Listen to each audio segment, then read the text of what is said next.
Palm Sunday is a bit of an enigma. It has become a wonderful, fun celebration, a good feeling time where we love to see the kids come in waving palms and singing songs to us. And sometimes we as adults wave the palms, the smiling, the joy. It's a joyful, triumphant, in fact, almost every gospel talks about Jesus' entry into Jerusalem as triumphant. It's become a sweet, fun little parade. But it's just not that simple of a moment in our faith or the history of our faith. It's not that simple of a moment in Scripture. Palm Sunday is the beginning and the step into Holy Week. We talk about Holy Week and it comes to Easter and we're excited because He's risen from the dead and it's a wonderful moment. But yet you don't have Easter without Good Friday. You don't have Easter without the Garden of Gethsemane. You don't have Easter without betrayal. You don't have Easter without Maundy Thursday. You don't have Easter without Pilate. You don't have Easter without the Pharisees. You don't have Easter without the crowds jeering and cheering for death and for Barabbas to be let go. The one who's actually killed, the one who's actually led a revolution, for him to be let go and Jesus to be taken prisoner. You don't have Easter.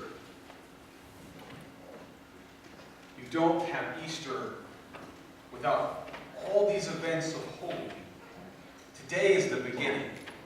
And if we make it simply a cute little parade with donkeys and palms and cloaks, we don't quite give it the justice that it deserves, because Palm Sunday, the day of Jesus' triumphant entry into Jerusalem, is by far the most politically, theologically, economically charged time.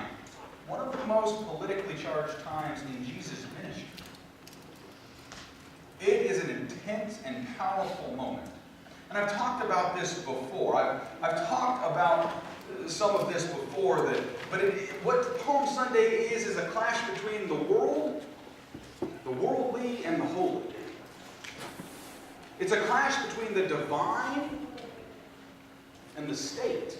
It's a clash between salvation from God and seeking salvation from the world.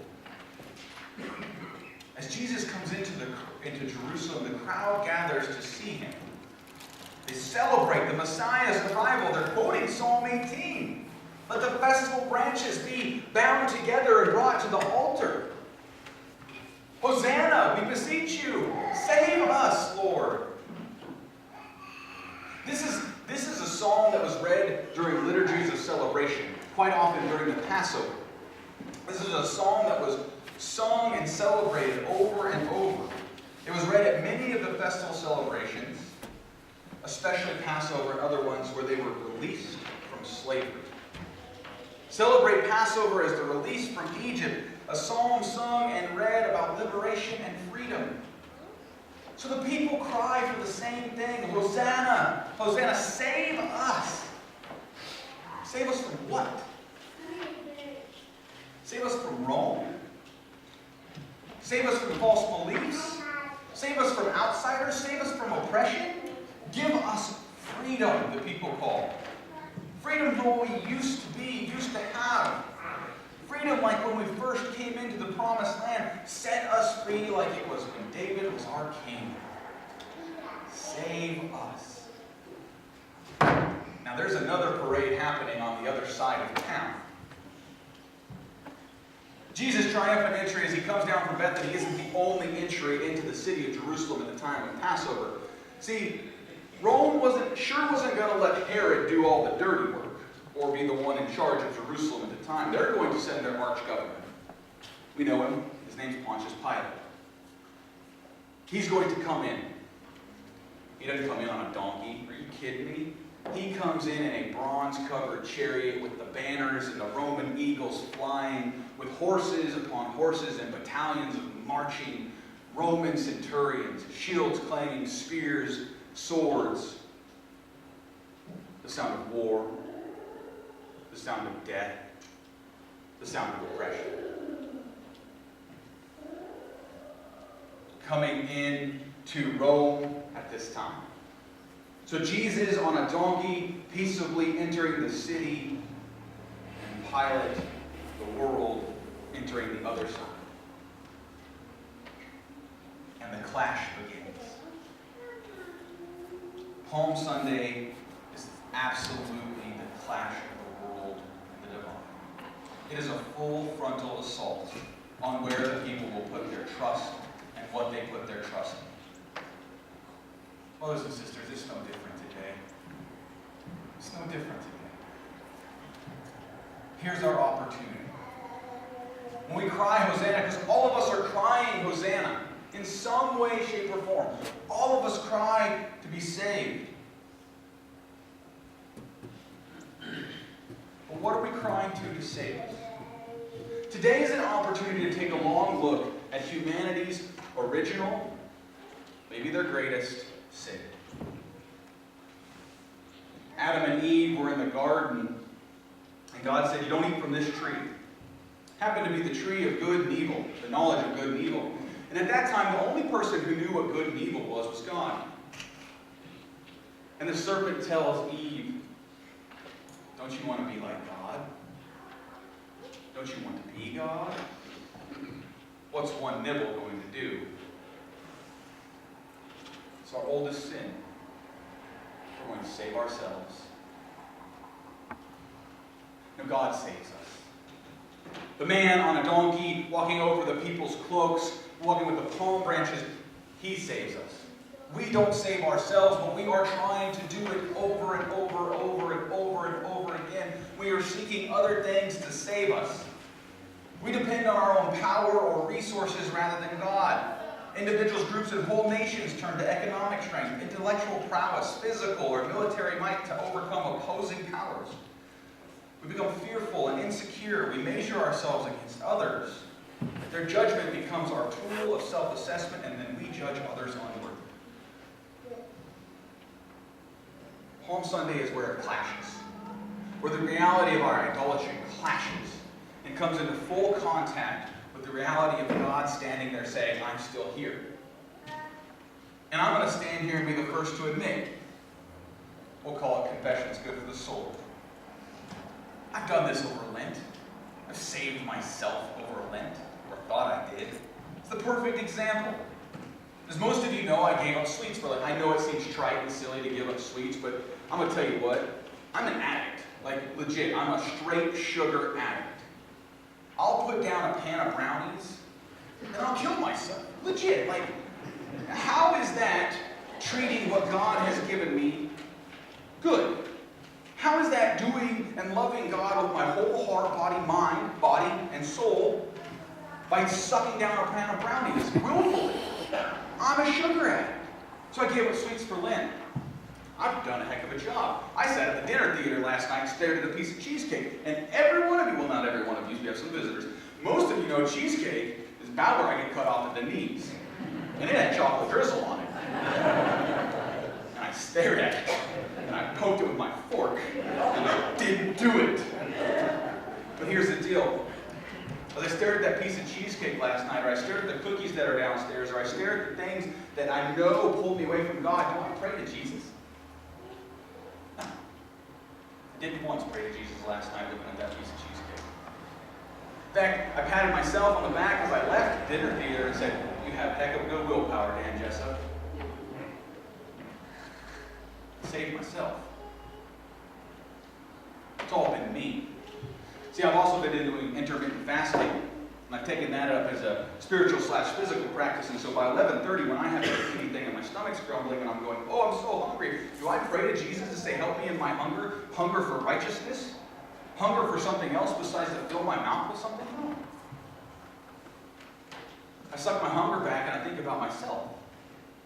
Do I use it as an opportunity to pray for those who are hungry, or to find a way to give to those who are hungry? No. I save myself. See, the world clashes on Palm Sunday with the divine, and I put something in place of God, mostly myself. We all do it. Seriously, George Strauss said, I can't tell you how many times, our theology professor, that humanity's original and biggest sin sin, not that the sins are weighted any different, is idolatry. It's putting things before God. All those other things come after. All the other things. When we put the pilots of our life ahead of God, all the other things begin to fall in line. The murder, the kill, the covet, all of that. All those other 10 commandments. What's the 2 greatest commandments of all? Number 1, love God. It's God's numero uno. Number 1, first and foremost, before anything else. I want to say that like it's easy, right? I'm going to stand up here and say like it's the easiest thing in the entire world, that God's number 1. Here's the thing about us preachers. 90% of the time we're preaching to ourselves. Number 1. So Palm Sunday is the day that we have to think and we cry out, Hosanna, save us. But what are we crying to save us? The government? Technology? This is going to save me. Money? Self-reliance? Sports? Our families? Friends? The things that we're addicted to, crave, or our urges? Pride? Success? Is that what saves us? No, that's Pilate. That's what destroys us. That's the other side of Jerusalem, marching in, clanging and smashing. What saves us is the man on a donkey. He saves us from all those things, and he gives us abundance. I don't mean abundance of things, but the moments in my life where Jesus Christ has been absolutely number 1 above all else, it is abundant. Life is abundant. It is full. It is explosive. It is unbelievably wonderful. Let me tell you this. The core of Psalm 118 is not, Hosanna, Lord, we beseech you. Psalm 118 opens and ends with the same thing. Oh, give thanks to the Lord, for he is good, and his steadfast love endures forever. Here's the deal. Even when I am running across the streets of Jerusalem to watch Pilate enter the city, his love endures forever.